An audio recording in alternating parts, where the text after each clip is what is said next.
that Facebook will ever figure it out because they're too big. They have too much money. They're not going to be the ones that figure it out. Apple's not either. They're too big. As I said before, the story is they always come from the outside. Is technology bound by borders? Well, that's a good question. It's not.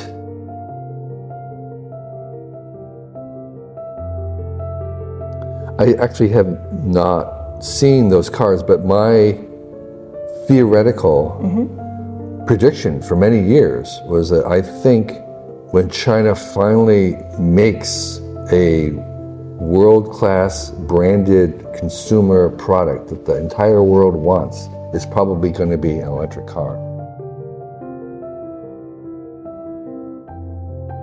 I advise young people and myself never to have $1 billion. You should try everything you can to never have $1 billion. Why? Because it will imprison you. It will take over your life.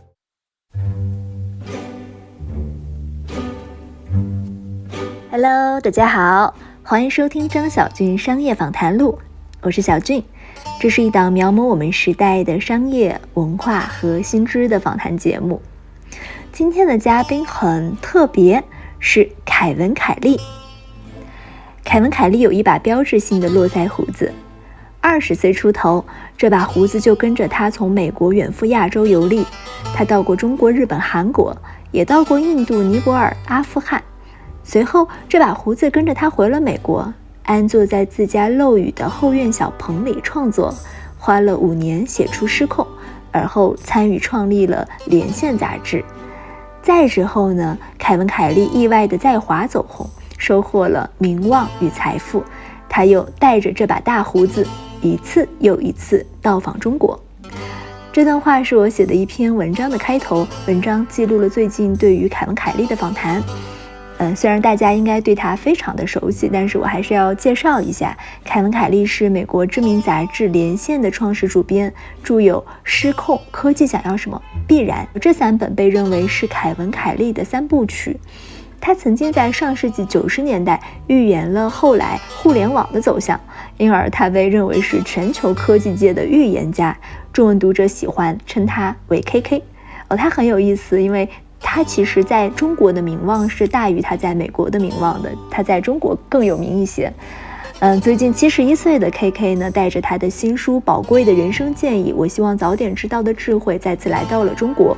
他的行程很紧凑，利用间隙，我们向凯文·凯利提出了50个问题，范围非常之广泛，涵盖了寡头、平台、网络秩序、人工智能、科技的国界和人生之问。访谈是用英文进行，为了减轻大家一部分的收听压力呢，我把这集播客分成了6个部分，每个部分都会有一个小的主题，同时你可以在下方链接中找到中文的文字版本。那么好吧 ，Enjoy。Good morning, Mr. Kelly. Good morning. I'm a Chinese reporter for Tencent News. It's a pleasure to finally meet you on this, rainy Thursday morning in Shanghai. Well, at the beginning of this year, ChatGPT began its popularity. Many people predicted that journalism was on the fast track to extinction. But for me personally, I think that notion was quite comical because I've come to realize that the interviewing process of a journalist is essentially akin to an interaction with ChatGPT. I ask questions, wait for a answer, and just like today, I ask my questions and wait for the person who is best at foreseeing the future to provide me with the answers. Well, I've noticed that you've been growing your beard since a very young age, right? And still maintaining, even as it transition from black to gray and eventually white. What drives your fascination with keeping a beard? Do you see it as a symbol of wisdom? So my beard is laziness. Okay. Primarily. I would have a full beard, but I found the mustache to be very irritating, so I shaved that. But I just got lazy for shaving, and it didn't seem to be worthwhile when I was very young. And after a while, I just found it convenient. So there's really no big statement. There's no higher design principle other than laziness. Okay. Do you have any specific beard grooming routines? No, I don't. No. I'm not very good with grooming advice. Sorry.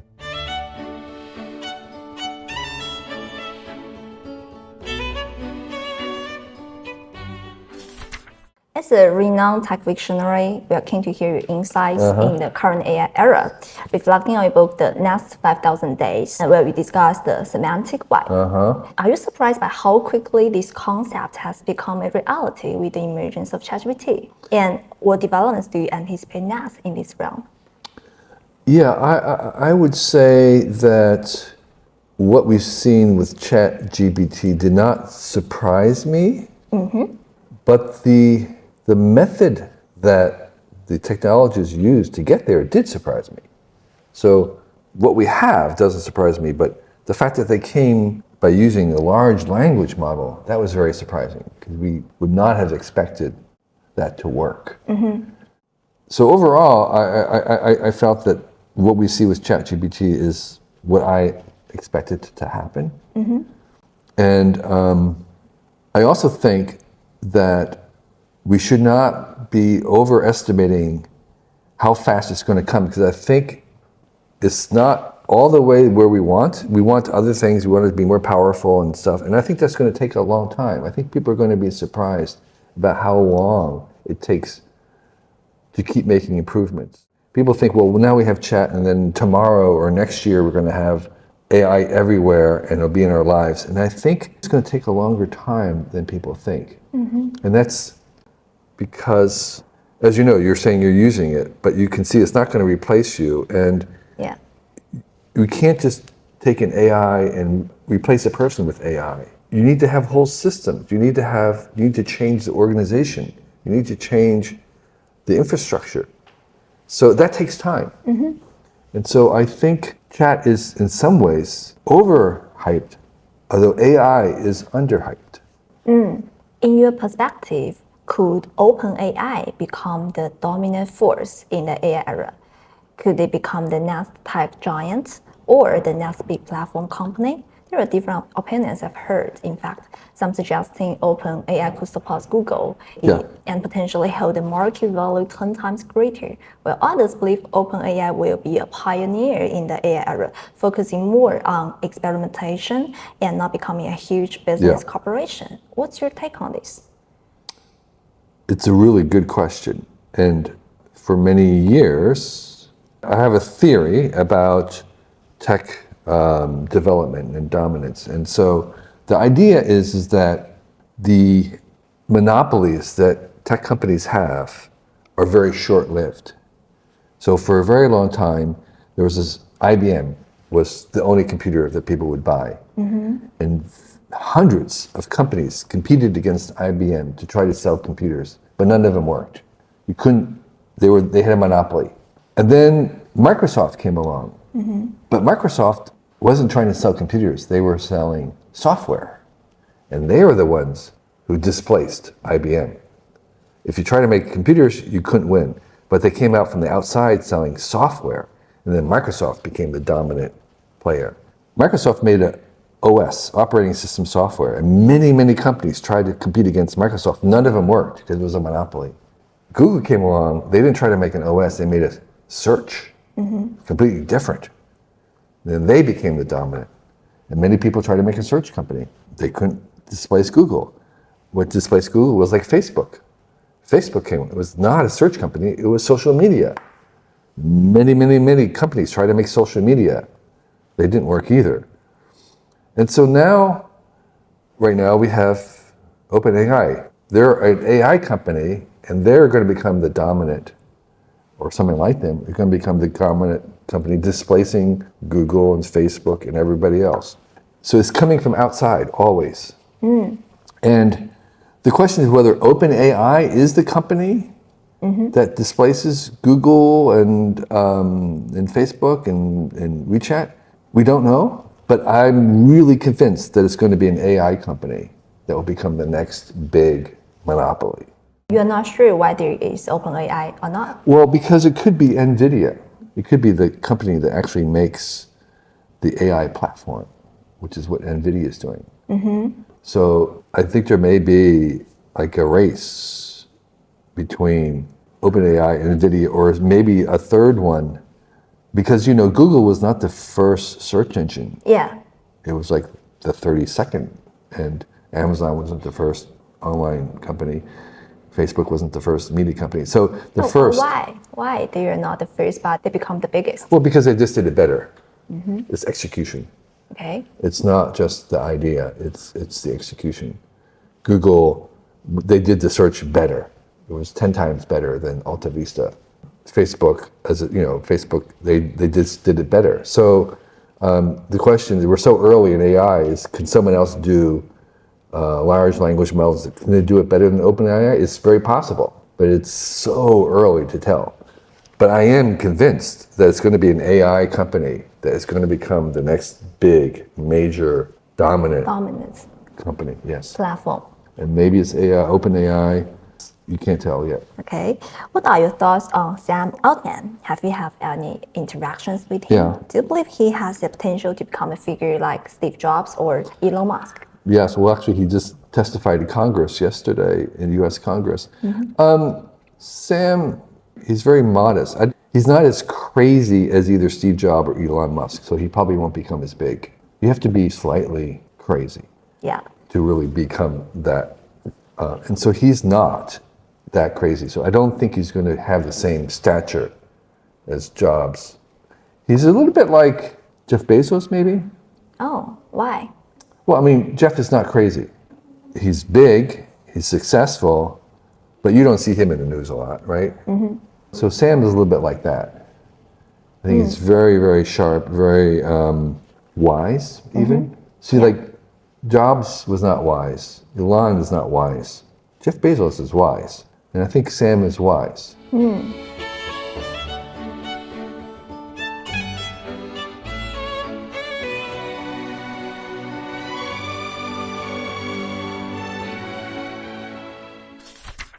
How can we head up to the mirror world you've discussed? Right. I mean, a representation of a real world in digital form. What are the key factors of change will occur in the maybe next 10 to 15 years? So the mirror world, just to be clear, we're talking about, Facebook calls it the metaverse, which is this world that you can see of digital overlay on top of the actual world, the convergence of the real world and the digital together into one view. It needs really good, lightweight, long-lasting, high-view glasses, smart glasses, and we don't have those still. The Apple Vision is a good first step, but it's not even we're not even at the point of a smartphone yet. And cell phones were around for dozens of years, and then we had flip phones, and they didn't really make the impact until we went to the smartphone. So flip phones to smartphones. We're still in the flip phone era of the mirror world. We don't have the right technology still. We're still waiting for a smartphone, which the Apple Vision is not the smartphone for that yet. So we can't really go very far into making the mirror world until we have the smartphone equivalent. We don't have that yet.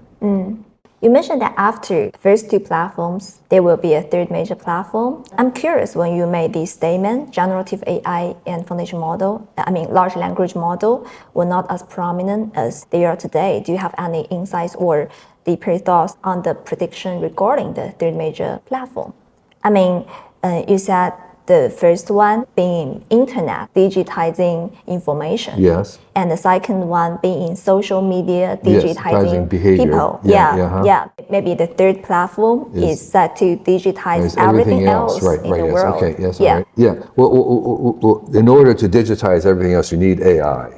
Not ChatGPT, I don't know, but you need AI to be able to comprehend, semantically understand the world. So right now, you would have it scan this room, and it would know that that's a screen that's connected to the internet, and it would know that's a chair, and it would understand that these bottles came from a store nearby, and it would understand it and be able to remember that. And then, index everything. So that's a very sophisticated kind of AI that we don't have yet that can do that. But when we can do that, then we put on our glasses and it would be scanning everything that I see and it would be understanding it. And that's when this third thing starts. And so we need the glasses and we need a better AI before that can happen. Why we need glasses?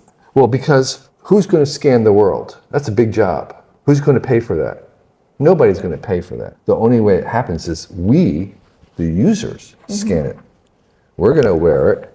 We're going to walk around, and the person who's going to scan this room would be me. I'm going to do it for free because in order to see things, I have to scan them first. So the way the VR, AR, the mirror world works is that let's say that you're appearing virtually in the mirror world. You're not here, you're back in Beijing, and you have an avatar on this seat. So I have an empty seat right here, there's a seat, and there's somebody else.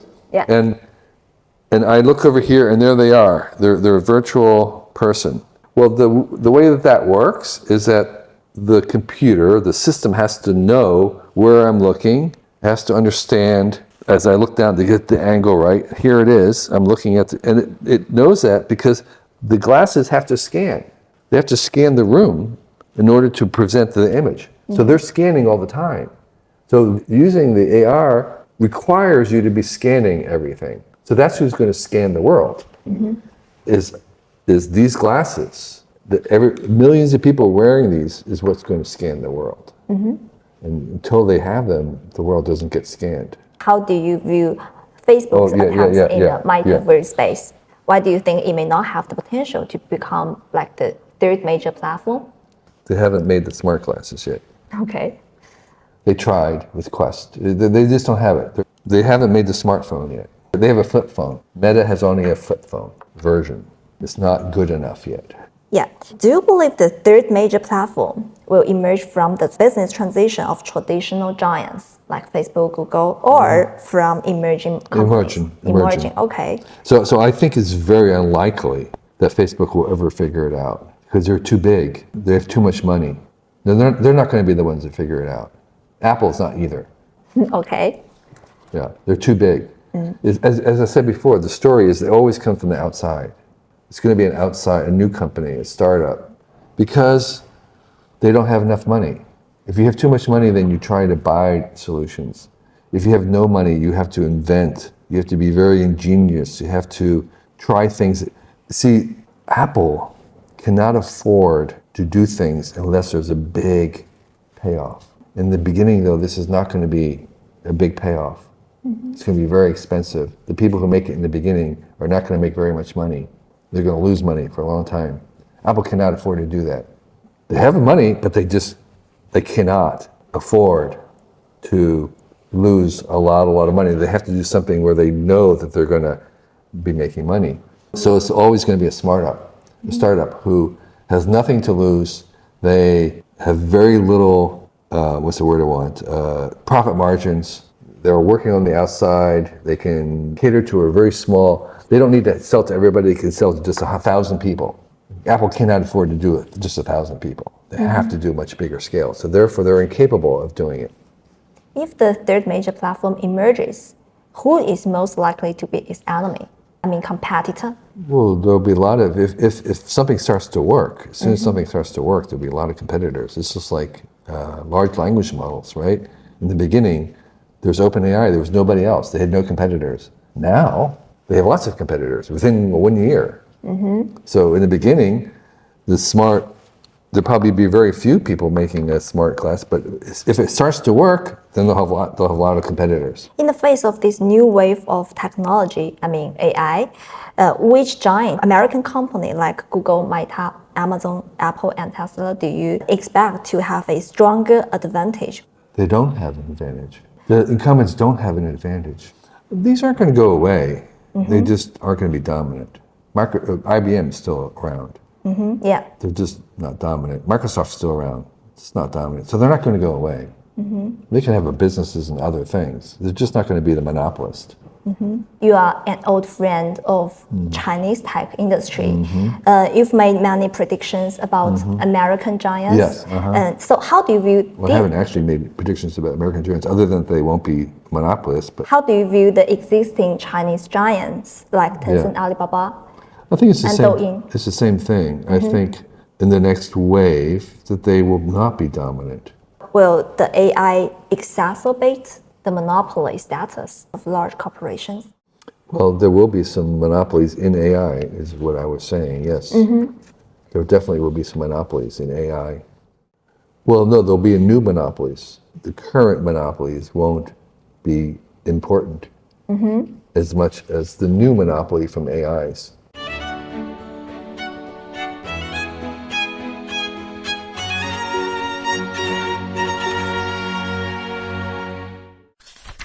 Is technology bound by borders? Well, that's a good question. It's not bound by borders. And that's part of the problem, is that they still believe in borders. And there's a lot of difficulty because countries like the US or China or India believe in the power of borders. And I think we're seeing that the technology doesn't want to respect borders. And so it's really difficult. So why do Americans impose cheap restrictions to block cheap exports? Yeah, I think there are short-term gains, but long-term it's very detrimental to all countries. I think open trade is just better overall for everybody. So I think it's short-term thinking. So it makes short-term benefits, but long-term it's a disadvantage. Because Chinese companies are currently facing lots of difficulties globally. So how do you perceive these challenges, and what advice would you like to give those entrepreneurs that want to? Oh boy, I don't know. I don't know what, I mean, I'm not an expert on conditions are right now in terms of like raising money, and I have no idea about that in China. I wish I could be more helpful to the entrepreneurs, but I don't know enough. Will China become a world's leading tech superpower, in which tech sectors does U.S. hold a clear advantage, and in which tech sectors does Well, China? it's very, very obvious that the U.S. has a current lead in software, and China is really better in hardware. In China, of course, Taiwan is there. They're making the chips.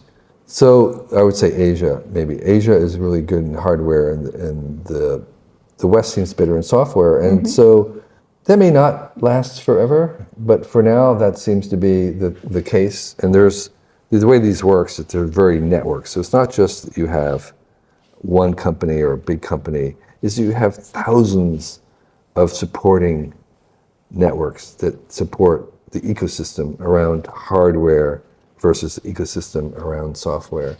So it takes a long time to change that. So I would say, for 5 years, maybe a decade, that's probably going to still be true. That Asia has a great ecosystem for hardware and machines, whereas the West, US in particular, has a really good ecosystem for software. China have competitive new energy electronic vehicles like BYD, NIO, XPeng, and Li Auto. How do you view the Chinese new energy vehicle industries and its future direction? I actually have not seen those cars, but my theoretical prediction for many years was that I think when China finally makes a world-class branded consumer product that the entire world wants, it's probably going to be an electric car. So I have no idea about these companies. Okay. But in general, I think China is capable of making a world-class consumer product that is incredibly designed, incredibly affordable, the best in the world, and that's likely to be an electric car or maybe even a self-driving car. How long do you think it will take for electric vehicles to replace traditional cars? Well, they are faster than people think, is what I would say. Yeah, so it's happening very fast, and that's just because electric cars are just better all around in every way. They're better than gasoline cars. So if you want a good car, you're going to be buying electric cars. And if you want a great car, you're going to be buying an electric car. They're just superior in every way, and it will take some time, but it's happening faster than people think. Do you believe that tech industries in China and the US will become more similar over time, or do you see them heading in entirely different direction? Well, in a certain sense, it's to their benefits to their benefits to be different from each other. But we do see convergence on many things globally. There is a global culture. I look around here, and if I took a picture of this office, other than the language, I don't know if I could tell the difference about where it was in the world. So the young people are basically living, they have a very similar convergence on what the office looks like, what their homes look like, how they dress. And so at one level, there's a definite convergence around the world where there's the same, but that's not the only thing about culture. There could be things about your relationships and how you work and how information flows that could be different and might want to be different depending on what industry you're in. So I could expect differences to operate at the kind of higher level of the intangible. But the tangible world may be very common and very shared. With the wave of deglobalization, how do you think they will impact the world of technology? I don't think we're deglobalizing. Oh. Not at all. Well, there's an attempt to. There's some interest in, they call it decoupling. The reality is that it's impossible. So I don't think it's going to happen.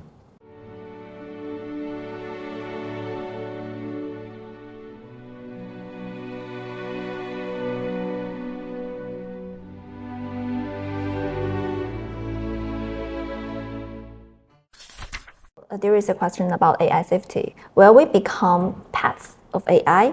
Elon Musk once said one biggest threat to survival might just be AI. They could support us and treat us like a pet. He added, I don't like the idea of being someone's pet cat. Yeah. What's your opinion on this? I think you can never say impossible, but I think it's very, very, very unlikely. Okay. And I just said one reason is because it's not accelerating fast. Therefore, we have time to, if it begins to treat us like pets, we can stop it. That's one answer. I think Elon and what I call the doomers, the AI doomers, I think they overestimate the power of intelligence, okay? They think that a really smart thing can accomplish things in the real world, can change the real world, but what we know is that it's not the smartest person that makes the most change. You need to have other qualities besides intelligence to have effect on the world. And oftentimes, the most productive people are not the smartest people. Jeff Bezos was not the smartest person, but he had other qualities that you need to make things happen. If you take Einstein and you take a tiger and put them in a cage, who wins?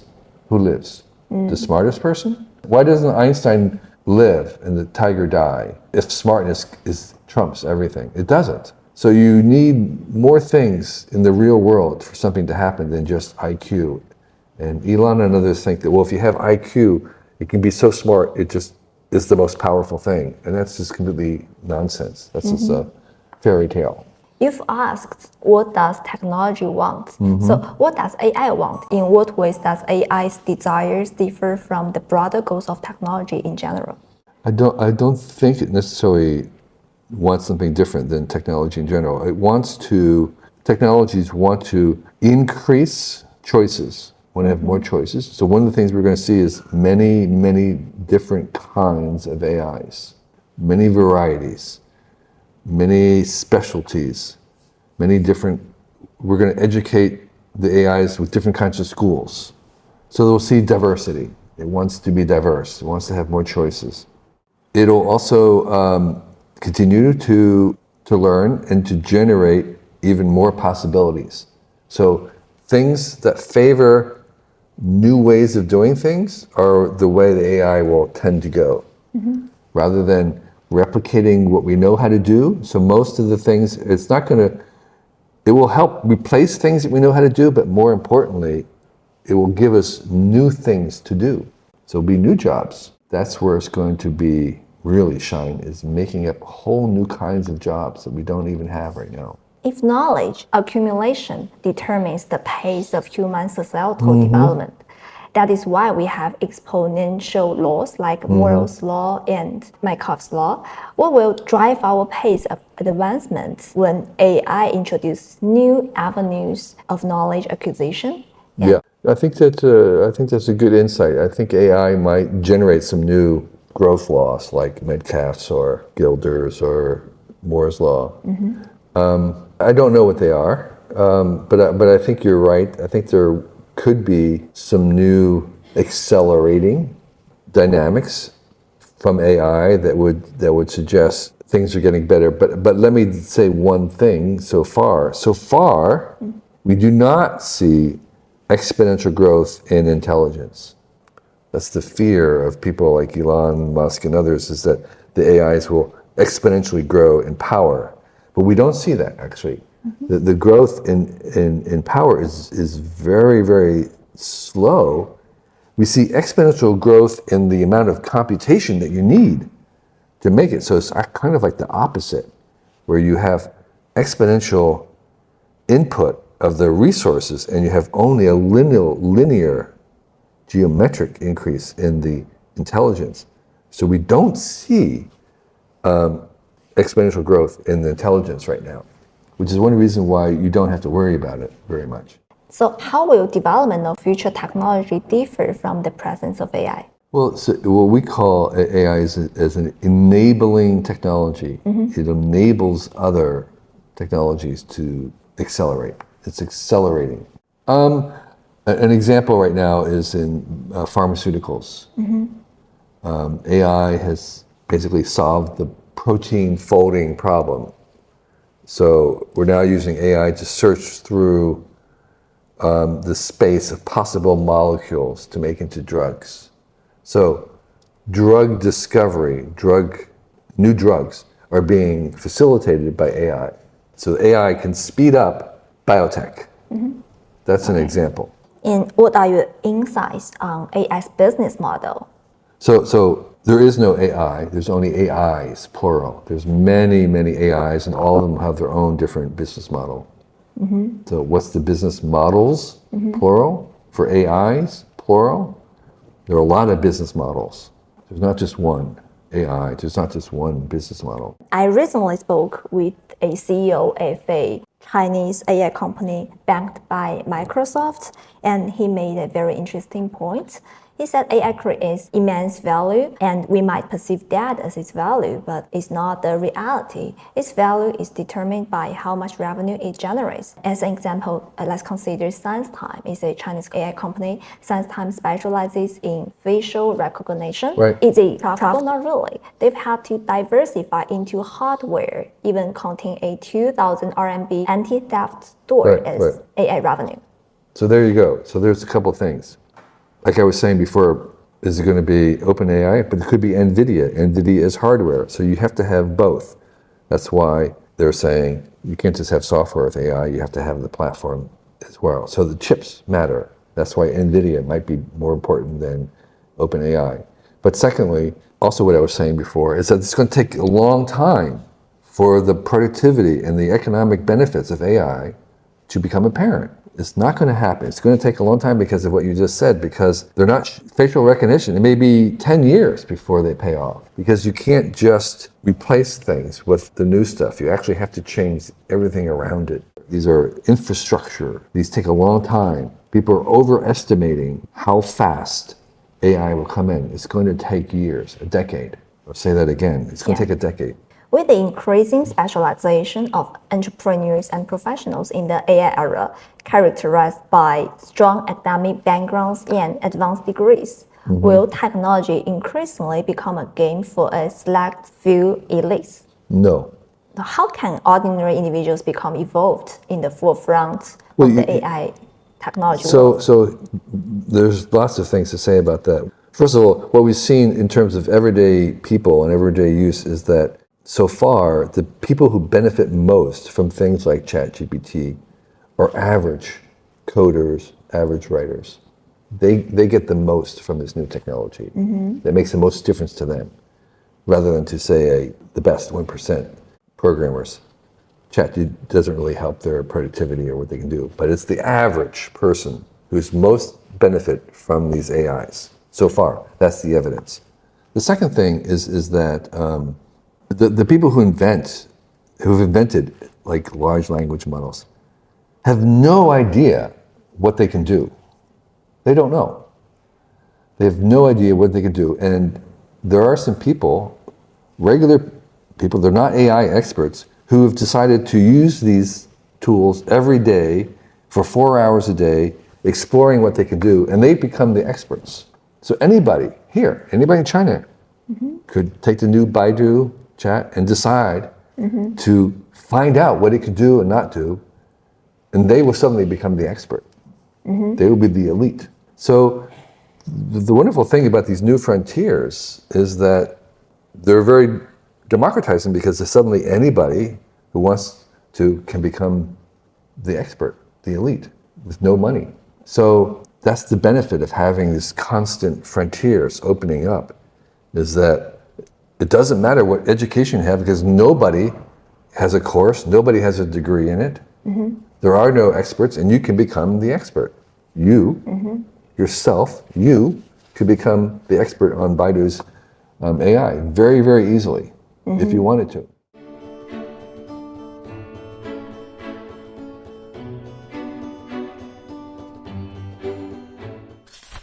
How many times have you visited China, and what differences have you noticed compared to your previous visit?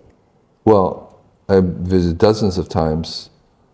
I haven't been here in 4 years, and unfortunately, I haven't been out of this office, so I don't know what's changed in the last 4 years. What about American people? It's funny about American people. I think they may, on average, be a little pessimistic, although their actual state has improved.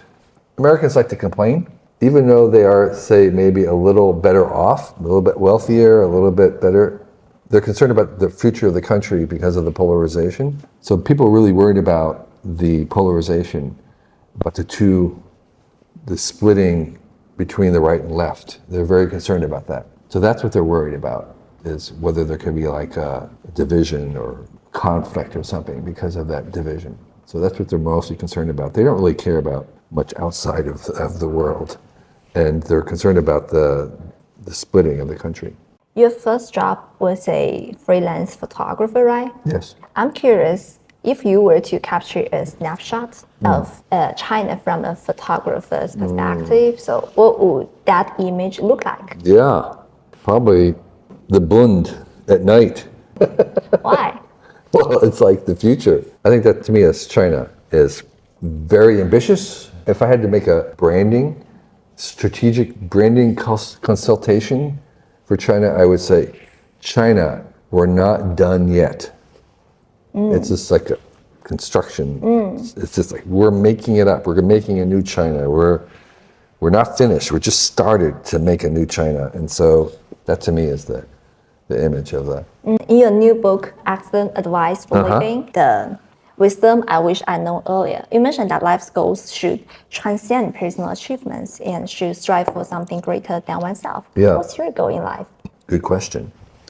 My goal in life is to be a lifelong learner, to always be learning new things, to be changing my mind, and to increase the options of everybody in the world, to give the tools and equipment that would help everybody in the world to find their best self. That's what I'm working towards, is trying to spread the tools, and here's my advice, to help people become the best version of themselves. And also you mentioned that doing things that no one can fully comprehend can yield greatest rewards, and if possible, to engage in endeavors that has no name yet. Right. Was this mindset when you started exploring the path of tech writing? No, I was not. I did not know that. That's advice I wish I had known earlier. I think I arrived at that idea eventually. I mean, actually, I did it, but I wasn't conscious about it, which was to be working where there's no name. Because when we started Wired, there was no name for what it was that we were doing. People were very confused because we weren't writing about technology, really. We were writing about the culture of technology, which was new. Nobody else was doing that. There was no name for that. There was no place to put the magazine. They didn't know where to put it. What is this? So I did not know at that time that that's what I was doing, but that's what I was doing. And so I wish I'd known that earlier, and which is that, my advice to you would be to try and work in a place where people don't have a name for what it is that you do, where you have to explain to your mother for half an hour to explain what it is that you're really doing. That's good. And also you mentioned that most overnight success require at least 5 years of hard work. And in fact, any significant success follows this pattern. Can you talk about the 5 years you quietly work hard to achieve success? What was your state of mind at that time? Well, I worked for 5 years on Out of Control. Yeah. That took 5 years to write.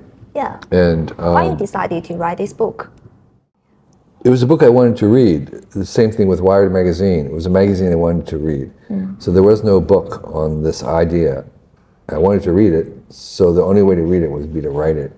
I was interested in this idea of the convergence of biology and machines, the mechanical, and how it was coming to artificial life, and then later, artificial intelligence.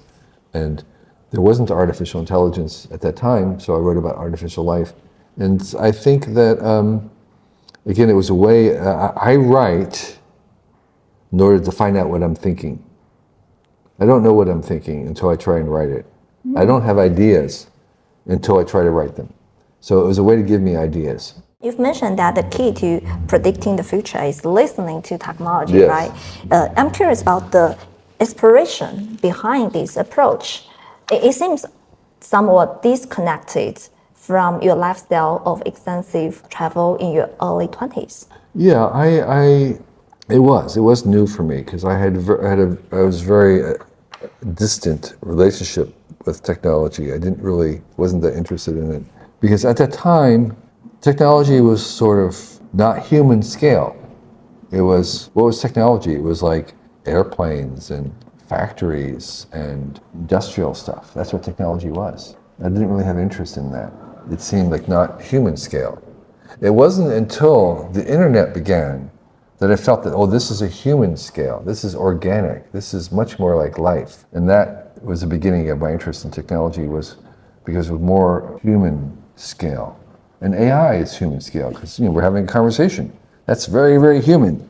It's not a big steamroller. It's not a big factory. And so it wasn't until the internet began that I became interested in technology. Do you have any idols or role models in your life? I do. My hero in high school was Henry David Thoreau. He was a transcendentalist who wrote a very famous book called Walden. He also wrote a book called Civil Disobedience. But what he did was he went to the woods and built his own house and then lived in the woods and very, very frugally, and he mostly observed and wrote about nature and about things. And I just loved that idea. And I later on did build my own house. He was kind of very simple living and an examined life, and he was very observant. So he was my hero in high school. And later on, as a hippie, he was a very influential person in the hippies, Henry David Thoreau.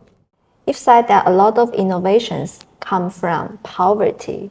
So how has your life and mindset evolved from the time when you used to write in a leaky backyard shed to your current state of fame and success as a writer? Have you had to deal with the challenges that come with fame and wealth? Well, yes, fame in China, not in the US. Oh, really? Yeah. There are too many other interesting people in technology. People would rather talk to Sam Altman than to me. But I think one of the things, the argument that I'm making about the incumbents and why they're not always going to be the incumbent is because the innovations come when you have no money. The innovations come when you have no resources and you can't buy a solution. And so I think it is an issue of wanting to remain kind of close to the ground, as simple as possible, and not let money interfere. So one of the reasons why I travel or go camping is to kind of strip away all the trappings that you have and just see how little you can live on And I think even though I am not poor at that moment, I can be poor in spirit. I can feel close to the ground and begin to be creative in that way without feeling like I have to, feeling as if I need to make my own ideas. The problem with a lot of wealth is that, and I don't have a lot of wealth, I'm wealthy enough. The problem with having a lot of wealth is that you have to do something with it, it takes over your life, and it's easy to buy a solution. I think what you want to do is, I'm always working on things where I don't have the money to buy the solution. I can't hire it out, so I have to do it myself, and that forces me to be creative on my own. There is a balance when you have success. I think that success can really imprison people. I do think about this question a lot, about how to make sure that my success doesn't prohibit me from being creative later on. Because it really can, and you're right about that. So I think for me, the way is to, first of all, I advise young people and myself never to have $1 billion. As hard as you try everything you can to never have $1 billion. Why? Because it will imprison you. It will take over your life. You can't spend it, so it's always there, and you have to deal with it, and it's bad for your kids, it's bad for your own thing. It's just crazy the way it warps you. So whatever you do not have $1 billion, okay? So I don't have $1 billion. And because I'm around billionaires all the time. I have a lot of friends who are billionaires, and they can't escape it. It's hard for them to continue to be creative. It's really hard. So I think one of the ways to remain successful is to try and go into an area that you are not an expert and don't know, where you are a beginner, where you can fail. So you actually want to try things that you don't know are going to succeed, that you're likely to fail. It's hard for someone who's successful because we expect them to be successful again. And you have to really, really try to do something where you could actually fail. What kind of difficulty they will experience when they become a billionaire? Oh my gosh. I think when I'm around the billionaires, I am wealthier than them because I have free time. They don't have free time. Their time is consumed by having to deal with decisions about the money that they have or the people that they've hired, or, Warren Buffett, one of the richest people in the world, he decided to give all his money to Bill Gates to give away because there's so much trouble. You need to have people, you have meetings and meetings about people, about giving away the money, and you have decisions, and it's a lot of responsibility, and it's another job. It becomes a whole nother job, the $1 billion. How much money do you think a person have is best? Oh yeah, that's a good question. Most people think the best number is twice whatever they have. Yeah. Yeah. Whatever it is, twice. How much is the right amount? Warren Buffett was asked that about his kids, how much money he was going to leave. He says, I wanted to give them enough to do whatever they want, but not too much so they don't do anything. So I think the answer is you need to have enough to do what it is that you want. But like I asked young people, I said, I'm going to give you $1 billion. I have a magic wand here. Tomorrow I'm going to give you $1 billion. What do you do with it? Well, and they say, maybe you buy a car or whatever. I said, okay, you still have $1 billion. Buy a car, buy a house. You still have $1 billion. What are you going to do with it? Oh, maybe I'll travel around the world or something. It's like, you don't need $1 billion for that. Yes. You can do that with $1,000. Yes. So people think that this money that's preventing them from doing what it is that they really want to do, and it's not. That's the whole point. So you don't need that much to do your dreams, to do what it is that you're made to do. You need just enough, and it's not anywhere close to $1 billion. It's not $1 million, I tell you. In your book, you mentioned that the idea of spending all your money while you are alive. Right. Where would you choose to allocate your money? So we have a nonprofit, our family, to give to things. And so far, I've given money to the nonprofit that I work with, the Long Now Foundation, which is trying to encourage people to think long term. So we have a bunch of nonprofits that we support.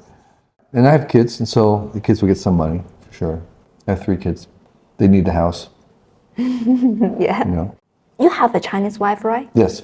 What has the experience been like having a Chinese wife? It's great. I recommend it. You mentioned that to make a marriage happy, both partners should take turns having the final say. How have you and your wife implemented this? Well, so very easy. For the past 20 years, she's always right. I tell her that. You're always right. Oh. If it's a decision, you're right. She's very good. She's very smart. She's smarter than me. She has a lot of common sense. And so I just say, you're right. It makes a perfect marriage. Do you ever have moments where you feel old? If so, how do you address the process of aging? When I feel old. When I have to climb a mountain. I do a lot of hiking. I have to go slower up the mountain. I feel old. I have a saying, a piece of advice, that you're only as young as the last time you changed your mind. So the more you change your mind, the younger you are. And so I like to change my mind if I can. That helps me stay young. But physically, it's hard to, it's hard to get around that. I do my 10,000, I walk every day and stuff, so I stay active in hiking and bicycling. But still, mentally, you can stay young by changing your mind. How old age brought any unique and interesting experiences in your life?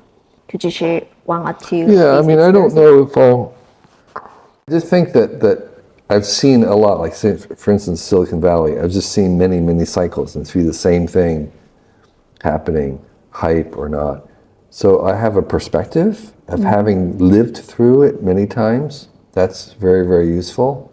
I think also just like I see many people try and do things, some succeed, some don't, so that gives me perspective. So I think I have 70 years of experience, which can be valuable. You can take lessons from. And also, I've had 70 years of experience of being around other people who I think are also wise. So I have friends that I think I admire because they're wise. And I learn a lot from them, and I have a long time to learn from them. I think, the older you are, the more wise you can become because you have lots of experiences. Yeah. What's the most regrettable thing you've done? That's good. I do regret we didn't have more children. Children are just fantastic. They're so great. The kids, they love having brothers and sisters. It's so much fun for them. It's fun for us. It's another mind at work. It's just a joy to see them develop. So we regret not having more kids. What are some important things still on your bucket list? I don't have a bucket list. You never have one? No. What's your daily routine? I don't have a daily routine. But I'm working on, my next project is something called the 100-year desirable future. Oh. So I'm trying to make scenarios for a world with AI and genetic engineering and constant monitoring that I want to live in. So it's a story or picture of a world in the future with all this technology that is one that I want to live in. You emphasize the importance of asking questions. So lastly, what's the one question about technology today you most eager to explore? The question I think is does evolution have a direction? And that's a question I've been working on for a while. I think it does, but the question is, how does it have a direction? That's a question that I have no idea about. But the question about the direction of evolution and whether it has a direction is a very profound question, and of course I try to answer it in what technology wants. Does technology have a direction? And so, but I think the fundamental question is about whether evolution has a direction.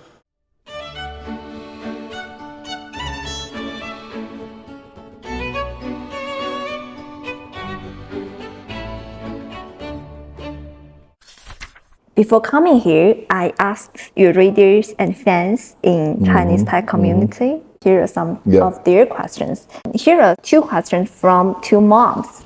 One, in the age of AI, what jobs or fields of study are especially needed for the future? I don't know what jobs are going to be needed in the future, but I would say the way to prepare for a job now is to become a better learner, be able to learn faster and better. So the skill you want to have is not a specific skill, it's the general skill of learning. So at Wired, when we were hiring people, we didn't hire people for their skills, we hired them for their attitude, for their aptitude. Because we wanted web developers. There was no web developer. We were inventing the web. So you couldn't find someone who knew how to program the web because we'd just been invented last year. So we were hiring people not for their skills, not for the skills that they had, but for their ability to learn this new thing really fast. So that's what I would say. You want to be working a job that just was invented last week, or last year. And so try to maximize and optimize your own ability to learn. And another question from my mom. You and Tim Ferriss are advocates of rest ethic leads to better work ethics. What's the one advice you have for parents who are raising kids in a highly competitive education system that leaves kids with little room to play? Make sure they play. Competitive schools are way overrated, and you absolutely have to have kids of unscheduled time. That it's a detriment to them to just fill their day with study. It was just terrible. Since you coined the 1,000 true fans concept, which is the basis for all creator economy, how do you think generative AI will change the nature of creation and building a fan base? The excitement about creator economy has been cooling off, at least from investment point of view. So anything you would like to update or change about this theory? Nothing to change about the theory. It's true that there was a lot of hype about the creator economy in terms of investment, but I think there's a role for AI in the creator economy. What it is it's an intern. It's a cheap intern that everybody has access to, and they should take advantage of that. It can help their productivity.